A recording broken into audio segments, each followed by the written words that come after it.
Hello students, welcome to Rootex classes. इस video में हम देखने वाले हैं कनिष्क जीवन की उपलब्धियों एवं उसके शासनकाल में किए गए सुधारों के बारे में। आइए देखते हैं इसका आंसर विस्तार में।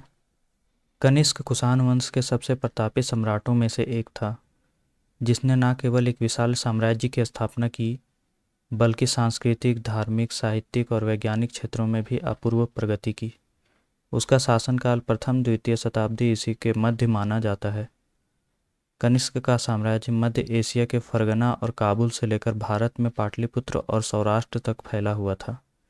उसने अपनी राजधानी प्रारंभ में पुरुषपुर, आधुनिक पेशावर जो कि पाकिस्तान में स्थित है, और बाद में मथुरा को बनाया, जिससे यह स्पष्ट होता है कि वह राजनीति के साथ साथ सांस्कृतिक और धार्मिक दृष्टिकोण से भी दूरदर्शी शासक था।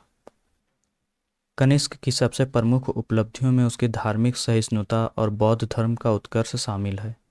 उसने महायान बौद्ध धर्म को न केवल संरक्षण दिया, बल्कि उसका प्रचार चीन, तिब्बत और मध्य एशिया तक करवाया। उसके शासनकाल में कश्मीर में चौथी बौद्ध संगीति का आयोजन किया गया, जिसमें बौद्ध ग्रंथों का संस्कृत में संकलन हुआ और महायान दर्शन को व्यवस्थित रूप से प्रस्तुत किया गया। कनिष्क स्वयं बौद्ध धर्म का अनुयायी था, परंतु उसने हिंदू, जैन और यूनानी धर्मों के प्रति भी समान आदर दिखाया। साहित्य और कला के क्षेत्र में भी कनिष्क का योगदान अत्यंत महत्वपूर्ण रहा। उसके काल में गांधार और मथुरा कला शैलियाँ फली फूली, जो भारतीय और यूनानी रोमन कलाओं का मिश्रण थी। ये कलाएं विशेषतः बुद्ध की मूर्तियों और स्तूपों में देखी जा सकती है। यही वह काल था जब बुद्ध को मानव रूप में दर्शाना आरंभ हुआ, जिससे बौद्ध मूर्तिकला में एक नया युग प्रारंभ हुआ। साथ ही कनिष्क ने एक विशेष कैलेंडर की शुरुआत की, जिसे शक संवत कहा गया, जो आज भी भारत सरकार द्वारा प्रयुक्त होता है।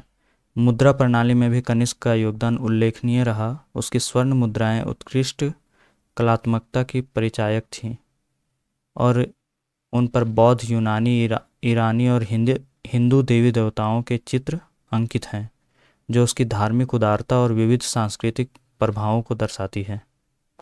कनिष्क ने चिकित्सा, खगोल शास्त्र और दर्शन के क्षेत्र में भी विद्वानों को संरक्षण प्रदान किया। चरक जैसे वैद्य उसके दरबार में थे, जिन्होंने चरक संहिता को विस्तार दिया। साथ ही अश्वघोष जैसे महाकवियों ने उसके काल में संस्कृत साहित्य को समृद्ध किया।